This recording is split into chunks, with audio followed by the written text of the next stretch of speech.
आज की सच्ची घटना जो मैं आपको सुनाने जा रहा हूँ, इस घटना को बीते हुए लगभग 28 वर्ष का समय हो चुका है।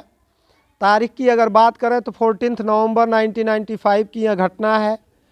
यह घटना चीन के बीजिंग शहर में घटती है।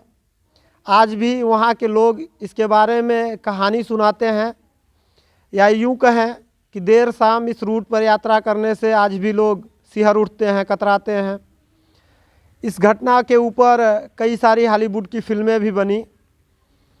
लोग कई सारी कहानियाँ इसके ऊपर बनाई गई। नमस्कार, आदाब, सत श्री अकाल दोस्तों, मैं हूं मोहित पांडे और आप यह कहानी वीडियो सीरीज पर सुन रहे हैं। आप सभी से आग्रह है कि चैनल को सब्सक्राइब, लाइक और शेयर करना न भूलें। आइए कहानी की शुरुआत करते हैं बिना किसी लाग लपेट के। इस घटना को आज भी कई नाम से लोग जानते हैं। The midnight bus, the bus to fragrant, route number 375। नवंबर का महीना था, ठंड अपने चरम पर थी, सर्द हवाएं बह रही थी घने कोहरे के साथ। सर्द हवाएं बह रही थी, शाम का समय था। रूट नंबर 375 बस अपने निर्धारित bus terminus yuan Ming ह्यूआन bus terminus से फ्रेग्रेंट हिल्स के लिए निकलती है। जियांगशान के नाम से जाना जाता है फ्रेग्रेंट हिल्स। बस यात्रियों से खचाखच भरी हुई थी। यात्री अपने मंजिल की ओर निकल रहे थे। जैसे जैसे बस के स्टॉपेज आ रहे थे, यात्री अपने निर्धारित गंतव्य के लिए स्टॉपेज पे उतर रहे थे। अब बस पूरी तरह से खाली हो चुकी थी और बस में ड्राइवर और महिला कंडक्टर के अलावा दूर दूर तक कोई नज़र नहीं आता था।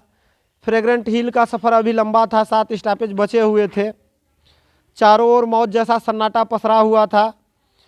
जिस रास्ते से इस बस को जाना था, उस तयशुदा रास्ता गांव और घने जंगलों से होकर गुजरता था। एक दो स्टॉपेज आने के बाद जैसे ही बस समर पैलेस के स्टॉपेज पे पहुंचती है, इस समर पैलेस स्टॉपेज पर एक यंग लड़का, 19 साल का, एक वृद्ध महिला और एक कपल इस बस में सवार होते हैं। अब बस में दो महिला कर्मचारी सहित कुल 6 लोग बस में सवार होते हैं। सॉरी, बस में 2 महिला कर्मचारी नहीं, बस में 2 कर्मचारी होते हैं, एक बस ड्राइवर और एक महिला कर्मचारी। बस अपनी मंजिल की ओर बढ़ती है। बस के अंदर का माहौल बिल्कुल शांत होता है। इन 6 के अलावा दूर दूर तक कोई इंसान नज़र नहीं आता है। लगभग 3 से 4 स्टॉपेज गुजरता है। इसके बाद बस ड्राइवर को सड़क के किनारे 2 व्यक्ति खड़े दिखाई देते हैं, लेकिन जहां दोनों खड़े होते हैं वहां बस का कोई स्टॉपेज नहीं होता है। इसलिए ड्राइवर बस को रोकना नहीं चाहता है, लेकिन महिला कंडक्टर के यहाँ समझाने पर कि यह इस रूट की यह आखिरी बस है, इसके अलावा इन सबको कोई बस नहीं मिलेगी, कोई सवारी नहीं मिलेगी, तो ड्राइवर बस को रोक देता है। वे पिछले दरवाजे से बस के अंदर दाखिल होते हैं। तभी हैरान करने वाली बात यह होती है कि बस में 2 नहीं बल्कि 3 लोग अंदर आए। इन दोनों ने तीसरे व्यक्ति को सहारा दिया हुआ था। उस व्यक्ति का चेहरा बिल्कुल झुका हुआ था, दिखाई नहीं पड़ रहा था, और 2 व्यक्तियों के चेहरे बिल्कुल सफ़ेद थे।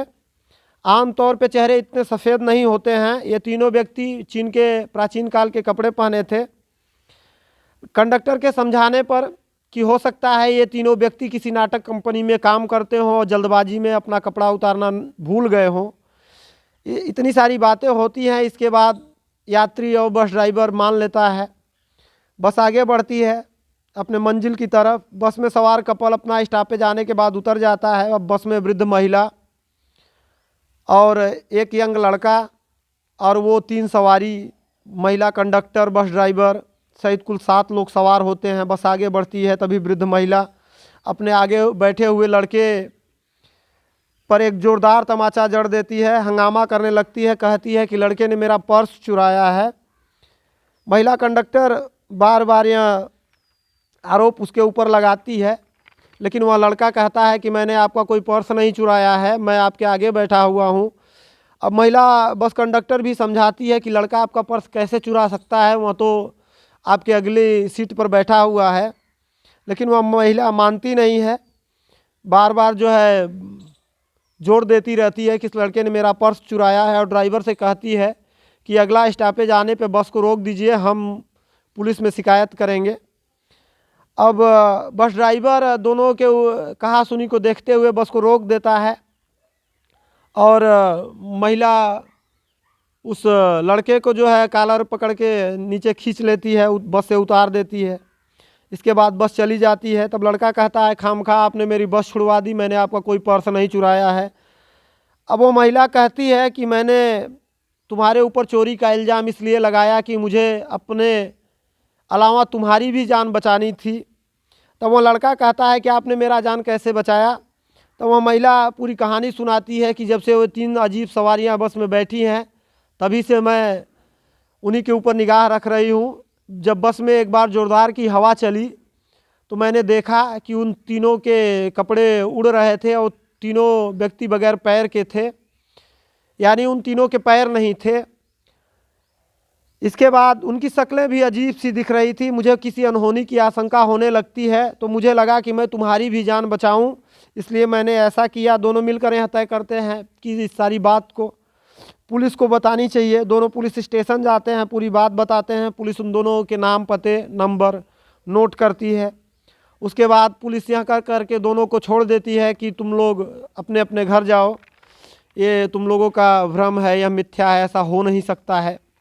और आज के ज़माने में ये अंधविश्वास, भूत प्रेत की बातें कैसे कर रहे हो। इसके बाद दोनों अपने अपने घर के लिए निकलते हैं। अगले दिन 15 नवंबर की सुबह पुलिस को सूचना मिलती है कि ह्यूआन बस टर्मिनस से फ्रेग्रेंट हिल्स के लिए जाने वाली निर्धारित बस नंबर 375 अपने निर्धारित बस टर्मिनस फ्रेग्रेंट हिल्स तक नहीं पहुंची है, गायब है। अब उस पुलिस बिना देर किए हुए वृद्ध महिला और उस लड़के को बुलाती है। अब उनकी बातें रिकॉर्ड करती है और देखते ही देखते यह खबर चीन के बीजिंग शहर में फैल जाती है। कई सारे न्यूज़ चैनल्स इस घटना को कवर करने के लिए पहुंच जाते हैं। बस नंबर 375 की बस गायब है। पुलिस के काफ़ी मशक्क़त और छानबीन के बाद भी जब बस का पता नहीं चलता है तो पुलिस सारे सीसीटीवी कैमरे को खंगालती है जो उस रूट पे लगे हुए थे। यहाँ एक बहुत चौंकाने वाली बात यह होती है कि बस वहीं तक सीसीटीवी कैमरे में नज़र आती है जहाँ अंतिम रूप से बस ड्राइवर, वृद्ध महिला और वो लड़का उतरा हुआ था झगड़ा होने के बाद। अब पुलिस बस को तलाशती रहती है, बस नहीं मिलती है। 16 नवंबर की तारीख आ जाती है। तभी पुलिस को सूचना मिलती है कि वहाँ बस लास्ट फ्रेग्रेंट हिल्स स्टॉपेज से 100 किलोमीटर दूर किसी नदी में गिरी हुई है। अब पुलिस क्रेन की मदद से उस बस को बाहर निकालती है तो बस के अंदर से कुल 5 लाशें निकलती हैं। 2 लाशों की पहचान बस ड्राइवर और महिला कंडक्टर के रूप में की जाती है। इस दौरान चौंकाने वाली बात यह होती है कि ड्राइवर और कंडक्टर की लाश तो 2 से 3 दिन पुरानी लगती है, लेकिन वही 3 लाशें बुरी तरह से सड़ चुकी थी और बदबू आ रही थी। ऐसा लग रहा था कि ये तीनों लाशें बेहद पुरानी हैं। बहुत ही ज़्यादा बदबू आ रही थी। बस को लेकर जब डिपो से संपर्क किया जाता है तो डिपो से यह बात पता चलती है कि बस में इतना फ्यूल नहीं था कि फ्रेग्रेंट हिल्स से वह 100 किलोमीटर की दूरी तय कर सके। इसके बाद पुलिस और जिम्मेदार व्यक्ति जब बस के फ्यूल टैंक को खोलते हैं तो वो सारे हैरान रह जाते हैं। फ्यूल टैंक ताज़े खून से भरा हुआ था। अब यह देखकर सारे लोगों के होश उड़ जाते हैं। यह घटना 1995 की सबसे बड़ी घटना थी जिसे ग्लोबल टाइम्स न्यूज़ चैनल ने अपने चैनल पे दिखाया था। अब वृद्ध महिला और उस लड़के को जो बाल बच गए थे सभी भाग्यशाली समझते हैं। ऐसे में एक सवाल जो आज भी लोगों के मन में बसा हुआ है कि यह एक पहेली के रूप में बना हुआ है, क्या वाकई में वो 3 लोग इंसान थे या सचमुच में भूत थे। दोस्तों, इस कहानी को सुनाने का उद्देश्य, मकसद किसी को परेशान करना नहीं है, किसी को डराना नहीं है, बल्कि आपको जागरूक करना है। दोस्तों, जल्द मिलते हैं किसी और कहानी में। तब तक के लिए राम राम, धन्यवाद।